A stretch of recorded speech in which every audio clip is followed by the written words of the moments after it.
जळगाव जिल्ह्यात चौथ्या टप्प्यातील मतदान प्रक्रिया ही उद्या पार पडत असून या ठिकाणी प्रशासनाच्या वतीने नेमकी काय खबरदारी घेण्यात येणार आहे या संदर्भात आमच्यासोबत चर्चा करण्यासाठी पोलीस अधीक्षक महेश्वर रेड्डी आहेत। आम्ही त्यांच्याकडून जाणून घेऊयात। सर, काय सांगणार, उद्या मतदान प्रक्रिया पार पडते आहे, कशा प्रकारची व्यवस्था प्रशासनातर्फे करण्यात आली? जळगाव जिल्ह्यातलं दोन्ही लोकसभा कॉन्स्टिट्युन्सीचं मतदार उद्या होणार आहे आणि त्याच्यासाठी पोलीस विभागातर्फे बंदोबस्त लावण्यात आलेला आहे। बंदोबस्तामध्ये 2 ॲडिशनल SP, 9 DYSP दर्जाचे अधिकारी, 220 अधिकारी आणि त्याच्यासोबत जवळपास 5000 कर्मचारी आणि 3080 होमगार्ड्सचा बंदोबस्त लावण्यात आलेला आहे।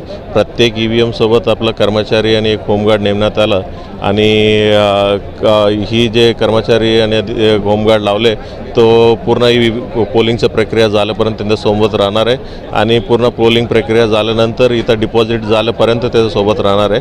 ही सिक्युरिटीचे ॲस्पेक्ट बघणार आहे आणि त्याच्याऐवजी आपलं 100 मीटरचा परिसरामध्ये पण बंदोबस्त लावण्यात आलेला आहे। पेट्रोलिंगसाठी पण काही बंदोबस्त लावण्यात आलेला आहे आणि जिथे जिथे सेन्सिटिव्ह आहे म्हणजे कम्युनल असो किंवा 2 कॅस्ट असो किंवा पॉलिटिकल असो, असे सेन्सिटिव्ह असलेल्या ठिकाणी आम्ही CAPFचा अर्ध्या तुकड्याचा पेट्रोलिंगचा बंदोबस्त लावण्यात आलेला आहे आणि त्याच्याऐवजी आम्ही प्रत्येक असेंब्ली कॉन्स्टिट्युन्सीच्या हद्दीमध्ये 3 FST आणि 3 SSTचं कार्यरत आहे आणि आपलं जिल्ह्याची बॉर्डरमध्ये चेकपोस्ट देखील आपलं कार्यरत आहे। लोकसभा निवडणुकीच्या पार्श्वभूमीवर काही प्रतिबंधात्मक कारवाया करण्यात आल्या आहेत का?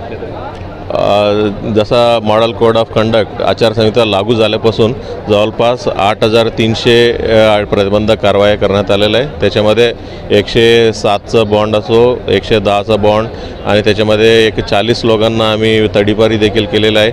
10 लोकांना MPDA कारवाईमध्ये त्यांना कारागृहामध्ये पाठवण्यात देखील आलेलं आहे। जिल्ह्यातील जे संवेदनशील मतदान केंद्र आहे या संदर्भात काय सांगाल तुम्ही, कसं असणार आहे?